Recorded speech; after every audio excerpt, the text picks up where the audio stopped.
Esse aqui é um programa, então, da Comunidade Governança e Nova Economia, GoNew, e também que está aí pelo Gás Conecta, da Gazeta do Povo, aí em vídeo. A gente está em parceria com eles também, repercutindo esse tipo de coisa nesse momento de quarentena, né? Onde a gente tem um turnover de lives, né? Mas vamos lá. Então, eu queria que, sem mais demoras, as nossas ilustres convidadas, Camila Farani e Renata, dizer como a gente sempre se propõe nesse momento de apresentações, né?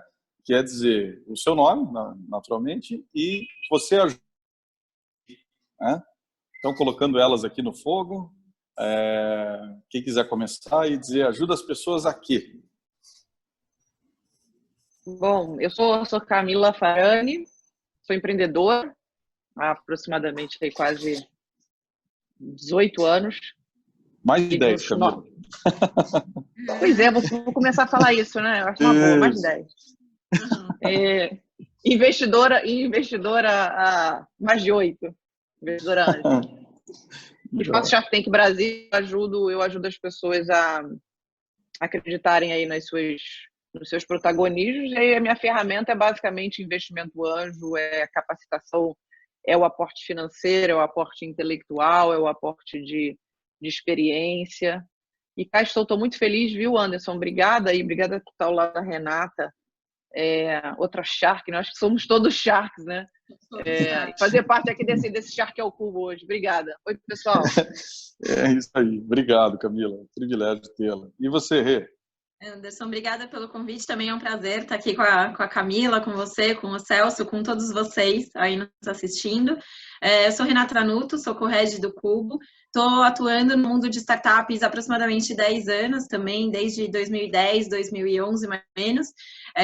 Há 2 anos como co-head do Cubo. O Cubo, para quem não sabe, é um hub de conexão, né? Então, o que eu faço no meu dia a dia, basicamente, é conectar pessoas para a geração de negócio, né? Então, a gente ajuda muito a startup nessa conexão com a grande empresa para gerar negócio e ser bom para os dois lados e gerar inovação para todo o ecossistema. Legal. Vamos lá. Eu e o meu amigo Celso. Bom, se apresenta, né, Celso? Tá bom, vamos lá. Tá? Meu nome é Celso Yanaga. Tá? Eu sou Managing Partner da Dextron Consulting. Tá?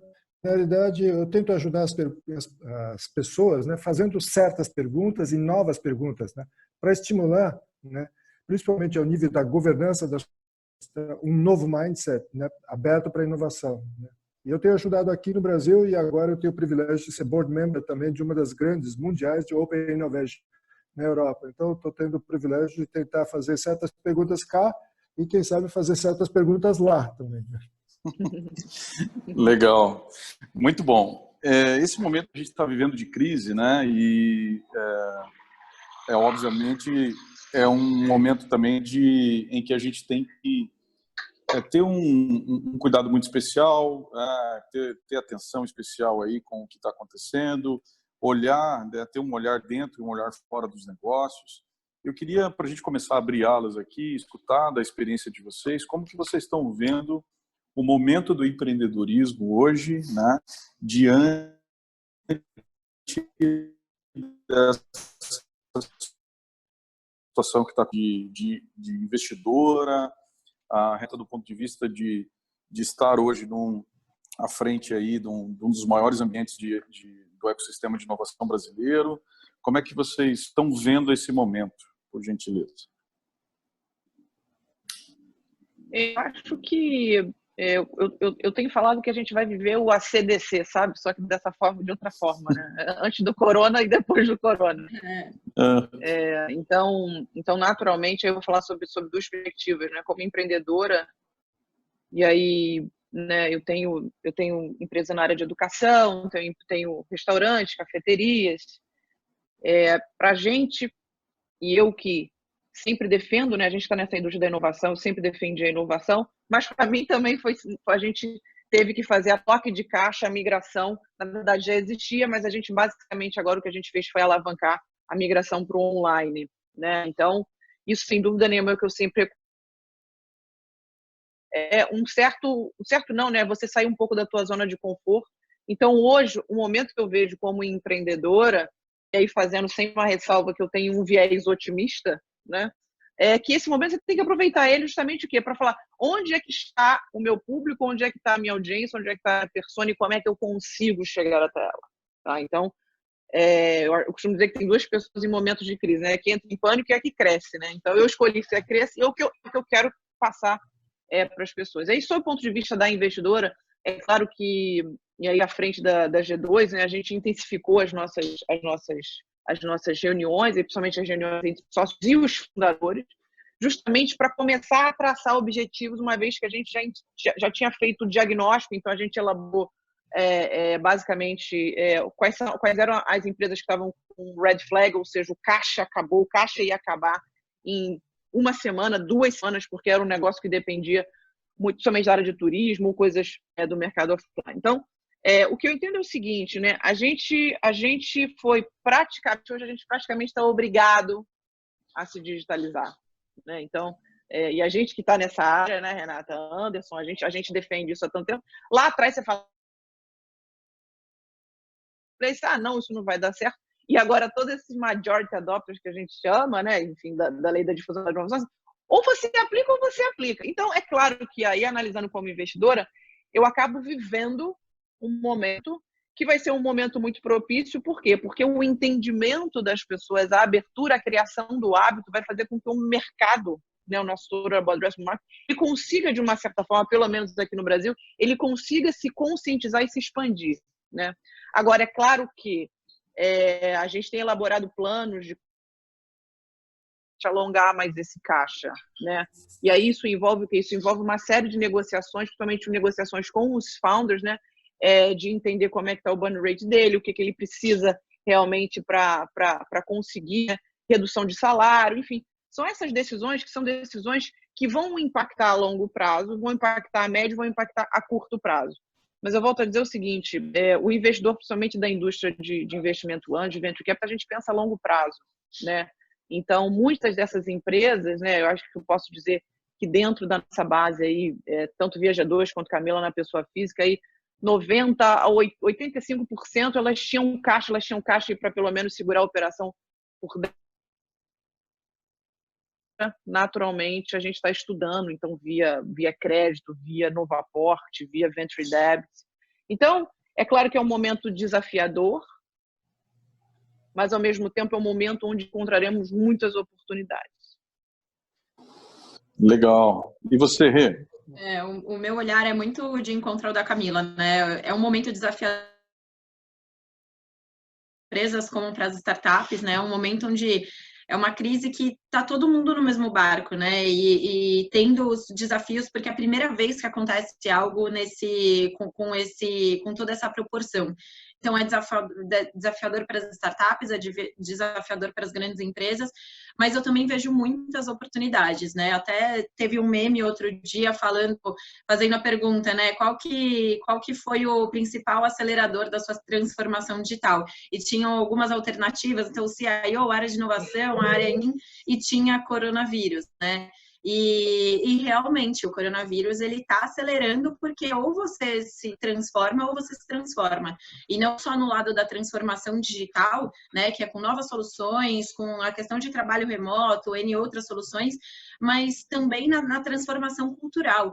Então a gente tinha muitas empresas que não eram nada digitalizadas e que do dia para a noite tiveram que transformar os seus negócios. Então, é muito também uma transformação cultural de como eu vou lidar com tudo isso que está acontecendo, como que eu vou lidar com novas implementações de processos, com novas soluções dentro da minha empresa, do dia às vezes você tem que virar a chave. Então, o que eu vejo também de muitas oportunidades é que muitas empresas já tinham muitos desafios, já tinham resolvidos, e muitas startups têm as soluções e têm as respostas para esses problemas, né? E agora essas negociações elas vão começar, novas soluções vão ser criadas. Um ponto interessante que a gente percebe também como que algumas soluções de startup, principalmente nesse momento, elas estão se destacando, né? Então, as soluções de trabalho remoto, soluções de e-commerce, quando a gente pensa na parte de varejo, então, principalmente a parte de e-commerce, EAD, que também ensino à distância, né? Então, o trabalho remoto e ensino à distância também tá despontando muito, principalmente a health techs, né? Com tudo que tem em relação a tratamento, prevenção, diagnóstico, a parte de mental health também, né? Tem sido muito falada, porque principalmente agora a parte de pessoas acaba sendo primordial. Então, a gente pensa muito no trabalho, a gente pensa muito nos negócios, mas se as pessoas não estiverem bem também para tocar tudo isso nesse período de tanta pressão, também a gente não consegue passar dessa. Acho que o Anderson, junto com a GoNew, é melhor do que eu, pode dizer isso, né? Com todas as soluções que vem aí para ajudar. Se não me engano, são mais de 900 startups, né, Anderson, cadastradas aí na plataforma de várias indústrias. Acho que depois você vai falar, mas startups também de análise de dados. Então, como tomar as melhores decisões, que as decisões elas precisam ser muito mais assertivas nesse momento, né? Então, como tomar as melhores decisões embasadas em dados, a parte de fintech também, startups que trazem eficiência para as grandes empresas, a parte de legal tech, né, com tudo que está acontecendo também, a gente precisa bastante também na parte ali de jurídico, para mediação, muitas vezes em muitos conflitos. Então, tem e apesar de algumas startups estarem perdendo clientes, muitas outras até estão crescendo mais nesse momento, ou surgindo, né? Queria colocar, então, uma questão aí para vocês duas, né? Eu acho que essa questão é interessante entre resistir e persistir, né? De um lado, acho que a Camila colocou essa necessidade de persistir, né? Que as startups têm que persistir. E do outro lado, você, Renata, coloca esse desafio também das organizações resistirem, né? As startups, né? Acho que nós estamos aí num ponto interessante da história, né? Onde, né, temos que, de alguma forma, flexibilizar aqueles que estão resistindo para dizer assim, não, né?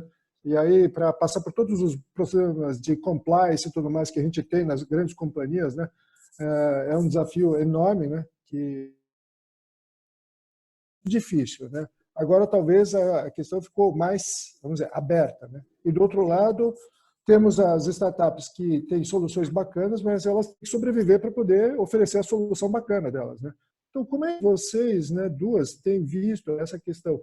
O quanto as companhias estão, de um lado, flexibilizando, ou seja, diminuindo a resistência, e o quanto a capacidade, inclusive, das startups, né, que se propõem a resistir, também tem uma argumentação para dizer assim, me dá uma chance, né? Eu acho que, naturalmente, as startups elas estão aí acostumadas a lidar dentro desse ambiente de incerteza, né? Cresceram nisso. Só que a partir do momento que hoje, né, ou você faz ou você morre, né, é igual você tem que ter uma ação coordenada, né? Claro que setores de compliance e todas as outras áreas, vamos dizer assim, entre aspas, que burocratizam uma grande empresa, e na verdade, assim, muitas precisam ter, né? Essa é uma realidade, né? Uhum. Eles estão fazendo esse toque de caixa justamente para quê? Olha, isso daqui que estava batendo na nossa porta, de repente, né, eu tenho pelo menos umas 5 aí do meu portfólio que estava tentando contato com as grandes empresas, estão lá no funil de vendas, né? Obviamente era lead frio, agora ele se tornou lead quente. Mas a forma como esse empreendedor agora, que ele coloca, é uma forma muito mais eficaz. Por quê? Porque a proposta de valor passa a ser uma proposta de valor muito mais eficaz.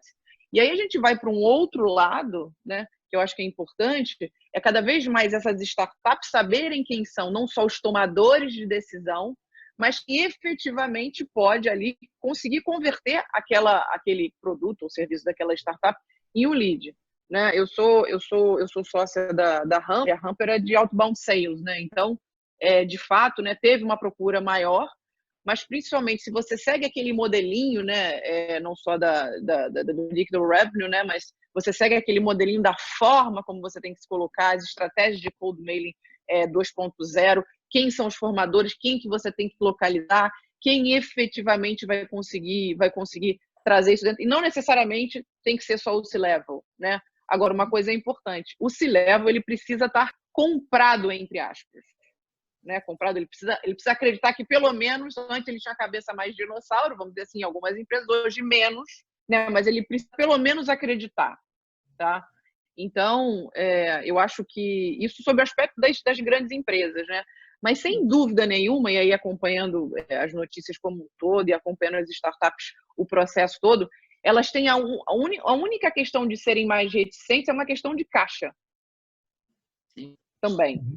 E aí isso envolve também uma engenharia financeira da startup e uma engenharia da forma como você coloca, né? Então, a engenharia financeira, como é que eu consigo hoje, na verdade, fazer seja pacote, seja formas onde isso seja no friction, né, no brainer, para aquela empresa, e eu consiga converter para lá na gente fazer estratégias de upselling, de cross-selling. Como é que eu consigo fazer isso? Porque, naturalmente, as empresas agora elas perceberam o seguinte: bom, eu tenho aqui para você um mercado distribuidor grande, mas eu preciso de agora o quê? De preço.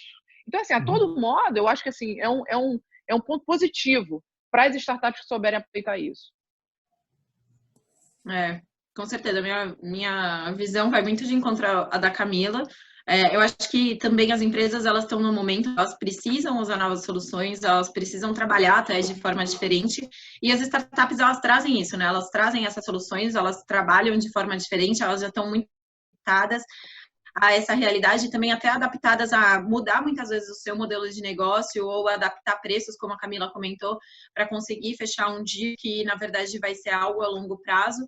E acho que a gente está num momento agora onde tem muita grande empresa que ainda está segurando o projeto ou que ainda está demorando um pouco para fechar o contrato, até para entender melhor tudo o que está acontecendo, né? Então, entendendo o contexto, entendendo os cenários, etc.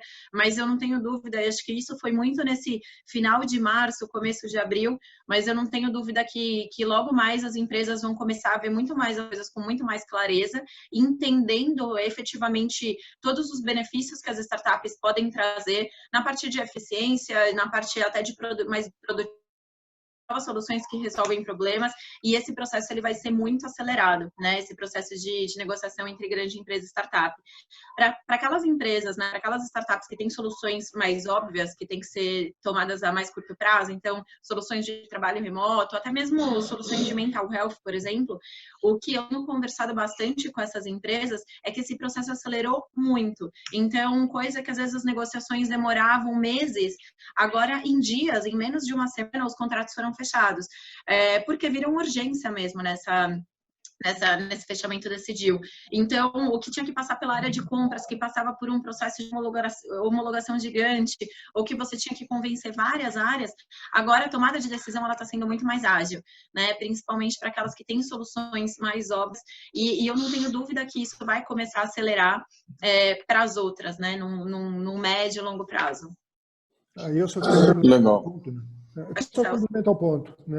É dizer para vocês, será que, né, neste momento aqui, o que aconteceu é que realmente ficou claro, a situação, o contexto, levando todo mundo, tanto do lado das companhias como das startups, qual é o job to be done, né? Ou seja, fica claro o job to be done. Antes a gente podia enfrentar, né, oferecer várias coisas, mas o job, o final, o job to be done é isso que eu preciso, é isso que você tem, né? Esse matchmaking. É muito mais objetivo e assertivo, né? Exato. Afinal, a gente não tem tempo para perder, né? Acho que esse é o principal ponto de todo mundo, né?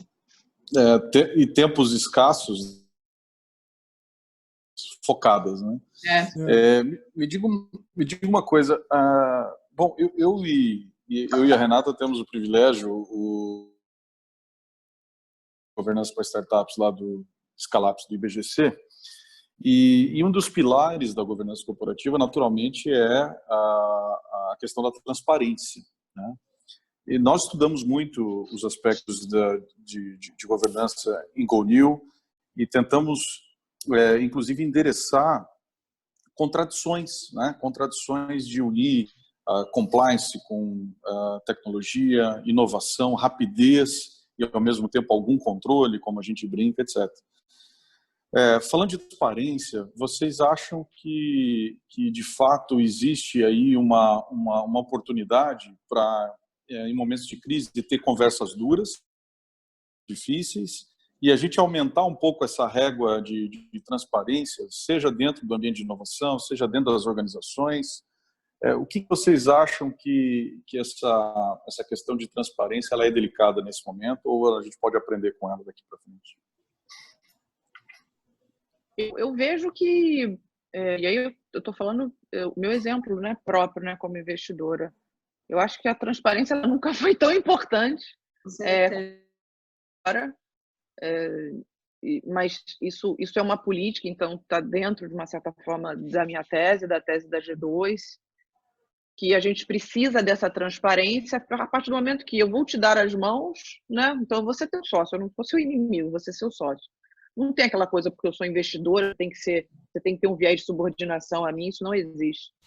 Mas eu acho que o mais importante, isso tem que ser uma cultura. A transparência é uma cultura, né? Agora mais do que nunca. Exato. Por que agora mais do que nunca? Porque você precisa ser transparente com os seus sócios a respeito de qual é o status da tua empresa, da tua companhia, da tua startup. Você precisa ser transparente com relação ao teu ambiente de trabalho, com os seus colaboradores, com os seus stakeholders, sem dúvida nenhuma. Olha, a realidade é essa, eu estou assim, eu estou assim, eu estou assim. A gente está imaginando o cenário Y, X, Z, e através disso a gente pode efetivamente pensar como que a gente vai sair dessa situação. E o mais importante, né, a partir do momento que você se coloca aí numa perspectiva de, vamos dizer assim, transparente, né, e até de um certo ponto de uma certa fragilidade, eu acho que as pessoas se ajudam muito mais, né? Vou dar um exemplo. Hoje eu acho que ela estava renegociando o valor do aluguel, né? Então, basicamente, o que eu fiz foi, eu peguei, né, um modelo que eu tinha de uma das minhas unidades de negócio, que, graças a Deus, o locador ele suspendeu o contrato e falou, Camila, puxa, eu vou suspender o contrato para quando as operações voltarem ao normal, naturalmente você não seja minha devedora. Eu peguei, mandei aquele modelo, porque isso nem tinha passado ainda pela cabeça, ou seja, do dono, né, do imóvel, de uma certa forma, querer suspender, e aí mandei, né? E por quê? Porque na cabeça dela, ela não estava conseguindo, na verdade, ela não estava conseguindo convencer o dono do office, né? A ele queria porque queria, enfim, são posições mais reticentes, né? Que a gente tem que respeitar. Quando a gente pegou esse e-mail, a gente abriu uma nova perspectiva. E no fim ela foi transparente, mas além de ela ser transparente, ela falou assim, me ajuda, né? Então, Anderson, assim, sem dúvida nenhuma, a transparência mais do que nunca, hands-on, mais do né? que nunca, mais do que nunca, e quem não precisa ser. Eu acho que a gente está num momento que decisões difíceis precisam ser tomadas também, né? E a governança, ela ajuda muito também nessa tomada de decisão, né? Porque as pessoas, elas precisam, quando você tem um apoio e uma melhora nos seus processos, você consegue tomar também as decisões de forma mais assertiva, de forma menos dolorosa, né, para essas decisões difíceis. Então eu acho muito que também a governança ela ajuda muito também nesse período de decisões difíceis que precisam ser tomadas. Eu acho que aí vem justamente um outro ponto, né, que são debates dentro das questões de governança, né, aqui e no Brasil, mas também globalmente, tá? Muito do que eu vi na Europa, Israel e tudo mais, né? A nossa capacidade, talvez nesse momento, de dar a transparência também tem que assumir a seguinte questão de risk sharing, né? Se todo mundo, em vez de fazer, né, compartilhar o risco, tá, fazer risk mitigation, né, ficar mitigando o risco, tá, nós não vamos conseguir chegar lá, né? Então, assim, ou nós vamos baixar a guarda e dizer, vamos juntos, né, e vamos compartilhar o risco, tá? Porque senão nós não conseguimos. O risco da inovação, o risco de uma série de coisas, porque juntos compartilhando, tá, e diminuindo as nossas barreiras, né, nós conseguimos, então, superar uma situação de crise como essa, né? Então, ou seja, a mudança também na questão da perspectiva de governança, para dizer assim, é preciso agora aprender a governar, fazer governança dentro de um aspecto de risk sharing, mais do que risk mitigation, né? O que é um desafio, né? E uma mudança de mindset profunda, né? Em todos os investors, todos que têm aporte, né? E dizer assim, e mesmo grandes corporações, dizer assim, olha, juntos talvez a gente saia, separados, cada um protegendo o seu, a chance é relativamente baixa, né, de a gente chegar a algum lugar, né? E se chegarmos, os poucos que sobreviverem, tá, serão realmente muito poucos, né? E talvez não exista um futuro bacana, né? Legal, gente. Nós estamos querendo abrir aí para perguntas agora, para ir para a nossa parte A gente brinca lá no Masterclass de quero ver quem vem, né? Então aqui está adaptado ao quero ver quem vem, são vocês que estão aí participando da nossa live, aqui no Zoom. A gente tem muitas pessoas no YouTube, essas pessoas conseguem interagir um pouco menos com a gente, mas quem está aqui no Zoom pode entrar. Eu vou tentar dar uma olhadinha aqui também no Em Paralelo no YouTube, as pessoas que estão no YouTube. Se quiserem compartilhar a partir desse momento algumas perguntas, eventualmente o pessoal do Zoom quer levantar a mão aqui, virtual, quer fazer alguma pergunta, a gente pode também eventualmente abrir. E eu queria começar essa parte aqui de perguntas, provocando um pouquinho a Renata. Por exemplo, na visão, o Cubo hoje representa ali uma conexão importante no Brasil entre empresas, corporates, né, e startups, né? E, inclusive, não sei se todos sabem, mas os próprios andares do Cubo são organizados por verticais, né? Por exemplo, tem um andar lá que é só de health, né? Eu acho que aquele andar vai bombar agora, depois desse esse negócio todo. A gente estava outro dia em uma live com 2 startups de telemedicina que mais que dobraram o time, estavam contando sobre todo esse processo pós-aprovação, né, da telemedicina. Então, foi interessante. Pois é. E esse é um aspecto regulatório importante para a gente tratar aqui também. Mas o que eu ia te provocar é da perspectiva, como você está vendo os investimentos, né? Celso Yanaga também sabe muito bem que os investimentos em inovação, eles dependem de quantas gerações de CFO, né, dentro das corporações vai passando, né? Porque o primeiro defende aquilo, só que o investimento demora para vir, aí o segundo já começa a questionar, passa mais 2, 3 anos, e o terceiro, né, CFO que entra e diz, vamos acabar com essa porcaria toda aqui, porque já tem muita... Cadê o retorno, né? Cadê o retorno desse? Não, quando bater no conselho, você vai ver o que é a dificuldade. Tá? Pois é. Então, como que você está vendo um momento em que, por exemplo, as corporates vão ter que estar mais sensíveis a essa questão, a própria necessidade de caixa das startups e tal? Lá no Cubo, que é um grande matchmaking entre essas corporações e as startups, eu sei que a tua área é mais as startups, né? Mas colocando um pouquinho no fogo, se você puder comentar com a gente o que você vê que a corporate precisa ou que ela já está se movimentando, algum exemplo para a gente do que está acontecendo lá no Cubo? Cortou um pouquinho o final, mas acho que eu entendi o geral, eu vou comentar aqui.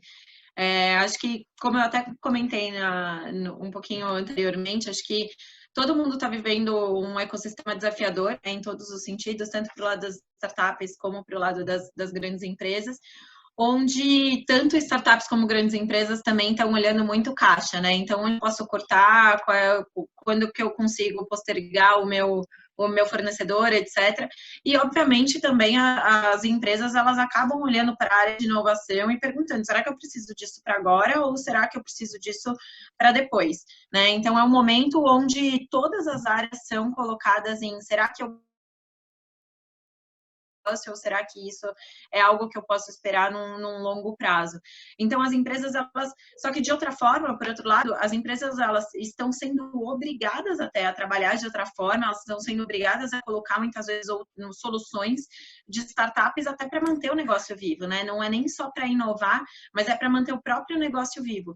Então, o que a gente tem mostrado no Cubo e as aproximações que a gente tem feito digitalmente é justamente nesse sentido, né? Que tipo de soluções hoje que são essenciais também nessa transformação que a empresa está sendo obrigada também a passar?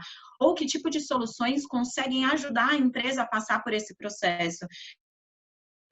Das empresas, principalmente agora nesse momento aí que é o ápice da crise, né, que foi principalmente entre o final de março e começo de abril, é de segurar muitas vezes os contratos, de segurar as negociações, justamente para entender tudo o que está acontecendo, para depois sim acelerar esse processo, e eu acho que é algo que vai ser acelerado agora.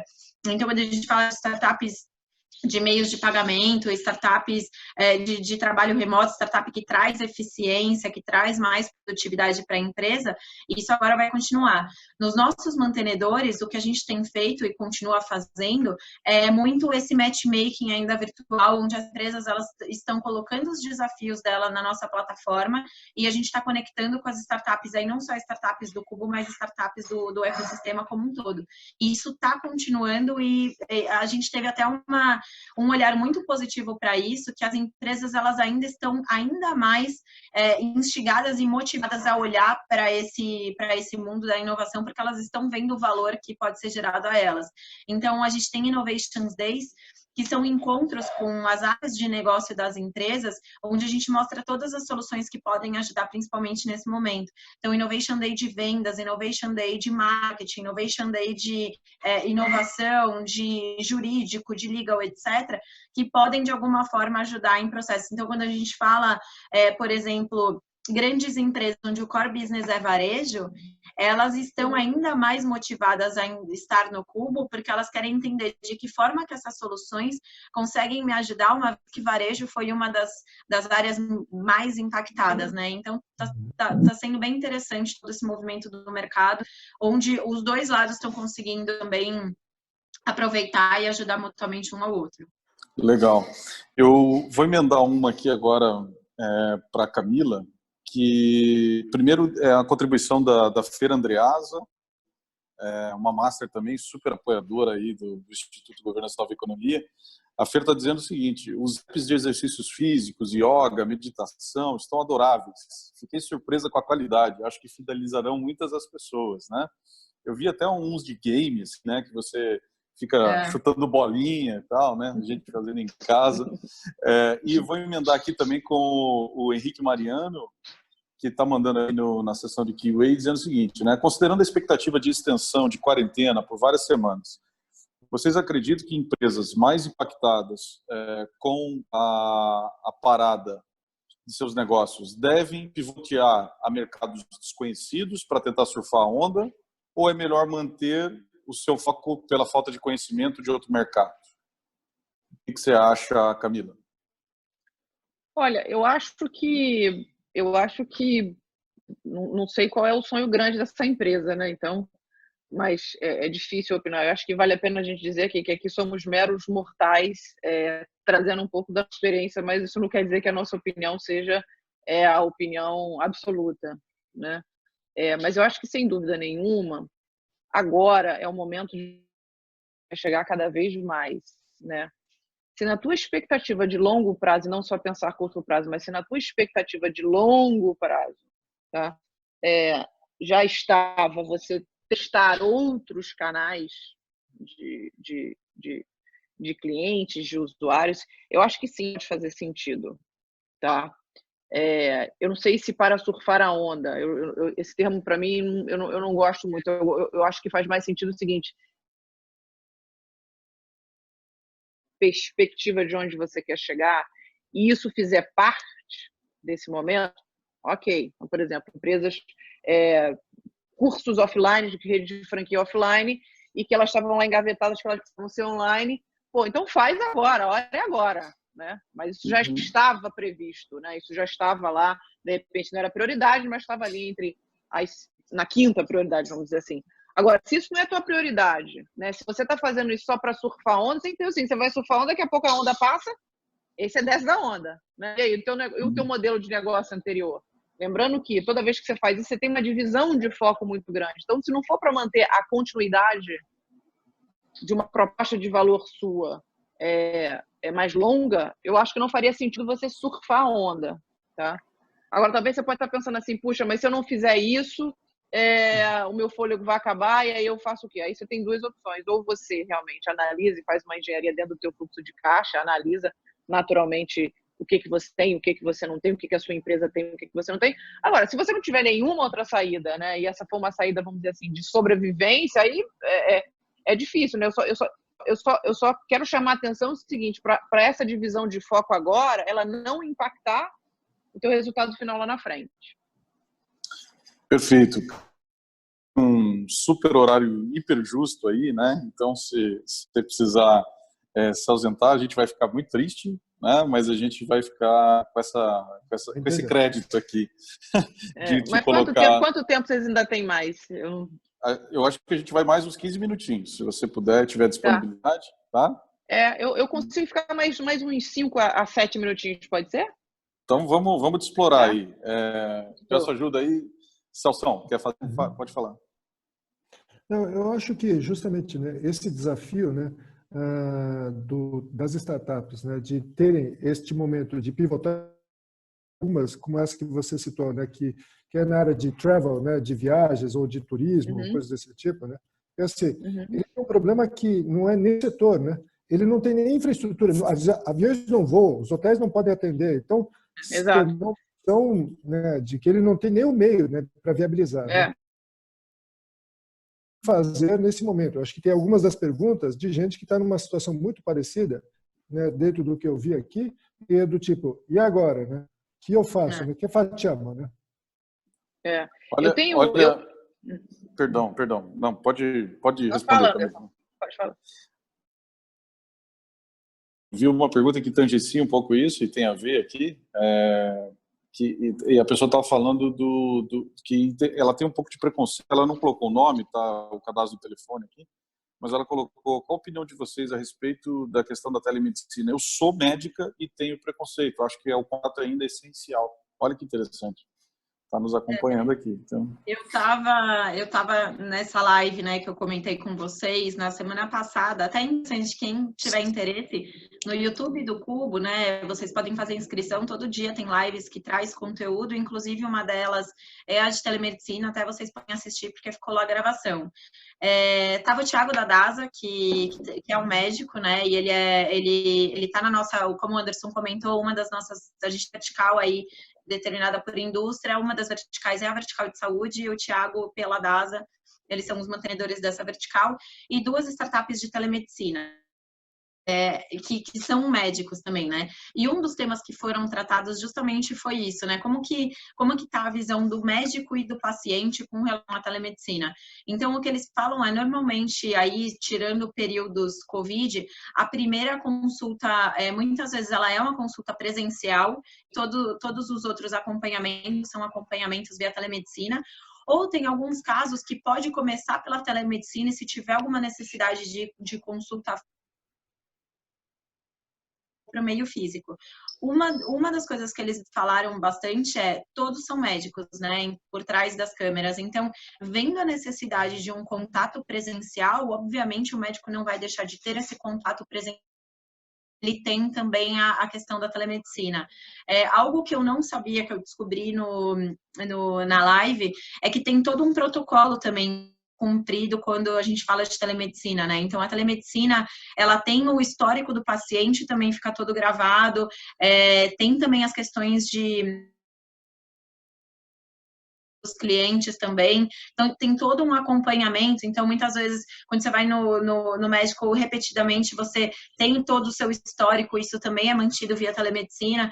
Então tem alguns pontos que tangem não só a esse contato físico ou presencial, mas que também são disponibilizados via telemedicina, e pode ser uma ferramenta aí também, principalmente agora, para desafogar um pouco o lado hospitalar, né? Porque muitas vezes a gente não tem tanta necessidade de ir para o hospital à primeira instância, mas você acaba indo porque você não sabe o que você tem, você acaba indo para um pronto-socorro, quando muitas vezes você poderia resolver isso via uma teleconversa.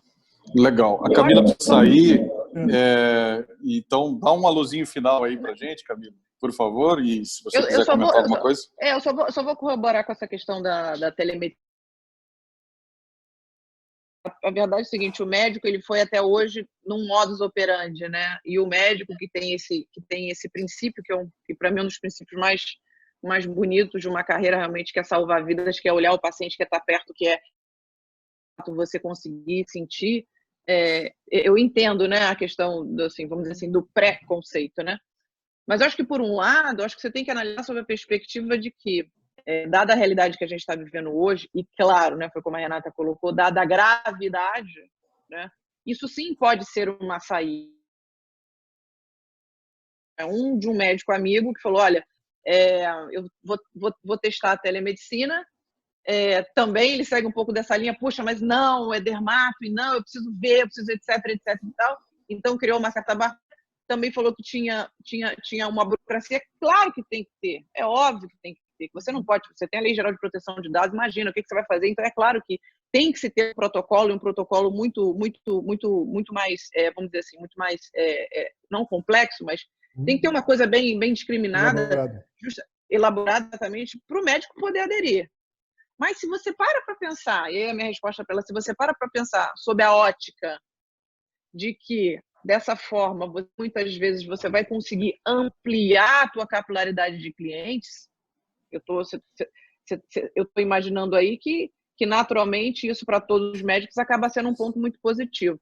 Agora, é claro que, e aí outro exemplo, né? Eu estou com uma questão na vista, né? Enfim, eu liguei, eu falei com o meu oftalmo, ela falou assim, Camila, eu preciso te ver. Exato. Né? Então, precisa me ver. Então, assim, não é uma coisa que eu consigo fazer.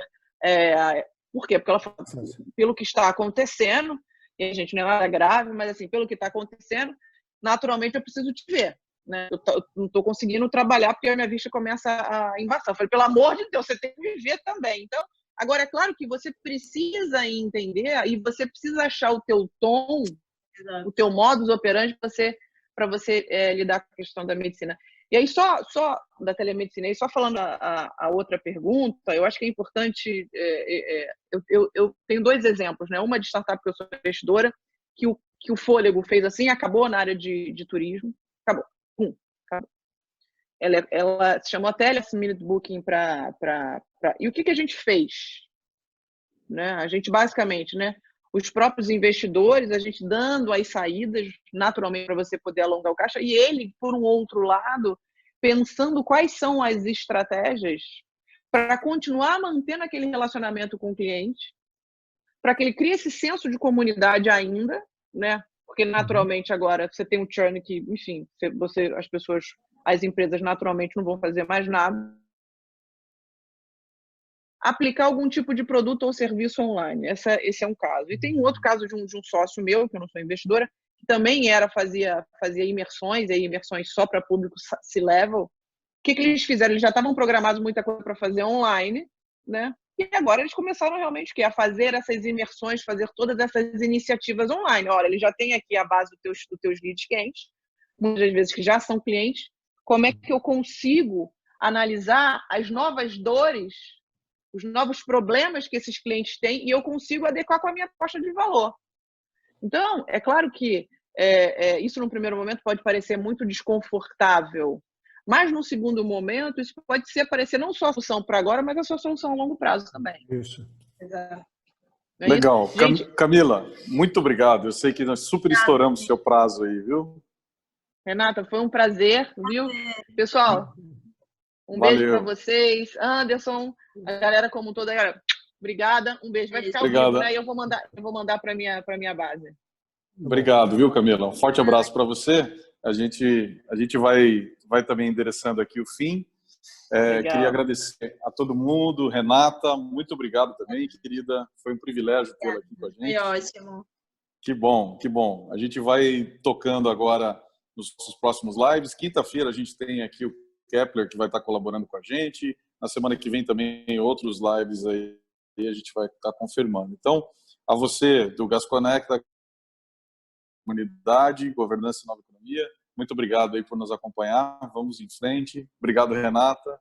Obrigado, Camila. Forte abraço. Gente. Um prazer estar aqui com vocês. Tchau, tchau. Obrigada. Tchau. Muito obrigado. Tchau, tchau. Obrigada. Tchau, tchau.